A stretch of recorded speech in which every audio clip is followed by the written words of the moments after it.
ressaltando para o aluno que vai estudar esse livro aqui, para ter uma boa percepção do caso, ele deve se despir de conselhos e opiniões, porque se o camarada diz, o que que tem, rapaz? Aonde está escrito na Bíblia que barba é pecado, como aparece nos comentários meus? Você não pode vir com isso.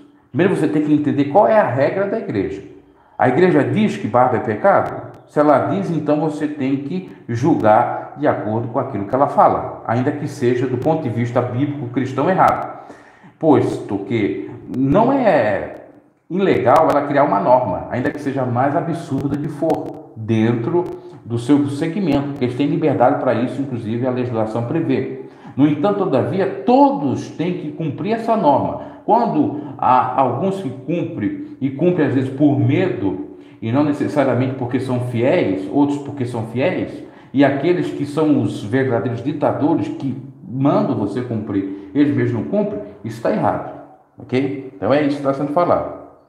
Imagine o caso, aí vem, de um bispo de uma igreja neopentecostal liberal, que não adota nenhuma restrição com relação ao uso e costumes de vestimentas, e que permite aos membros irem à praia, usarem trajes de banho, etc. E que é flagrado na praia com a família em trajes de banho, normais em seu dia sabático. Em cima desse fato, a mídia faz um tremendo alarde pelo fato de o bispo neopentecostal estar na praia.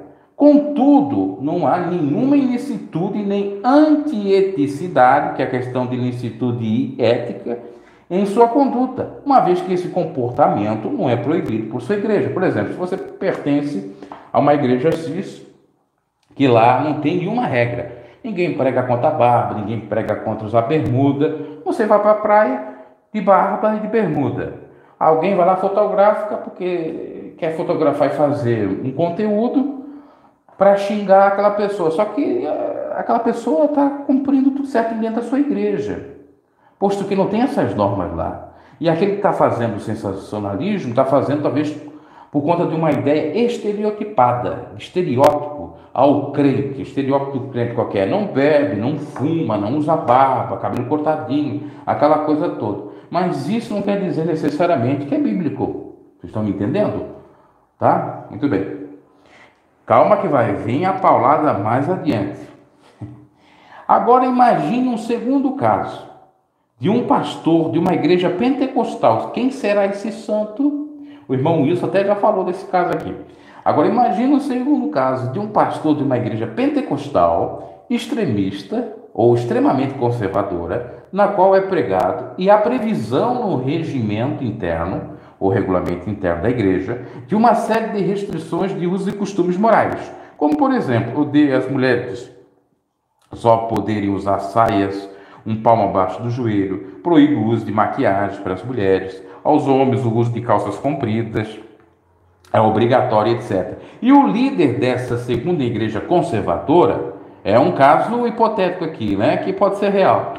O líder dessa segunda igreja conservadora é flagrado em uma praia em Miami. Quem lembra que eu falei de Miami aí, né? Em Miami, de sunga, com uma mulher que não é sua esposa. E de biquíni, dando os amassos com ela na água. Olha só, um líder de uma igreja conservadora flagrado em uma praia em Miami de sunga. Nem é calção, é sunga. Com uma mulher que não é sua esposa, ou seja, traindo a sua esposa. E essa mulher estava de biquíni, dando uns amassos com ela na água. A pergunta é, caberia um caso de omissão da diretoria da igreja? O ajuizamento de uma ação para excluir esse pastor conservador que desrespeita as regras de sua própria igreja? Pergunta, resposta, sim. Posto, no caso, o referido pastor está cometendo um ilícito civil ao violar as normas da igreja, a qual é filiado voluntariamente, e seria possível, inclusive, a condenação do mesmo por danos morais, e nesse caso é latente a violação ao princípio da boa-fé. Inclusive, deve ser ressaltado que há muitos casos de delitos que proíbem determinadas condutas simples aos membros de sua igreja ou igrejas, mas o mesmo são os primeiros a desobedecerem às normas que criaram, relembrando o ensino bíblico de que há falsos líderes que têm colocado um jugo sobre os ombros do povo que eles mesmos não conseguem Carregar, que coisa tenebrosa, não é verdade?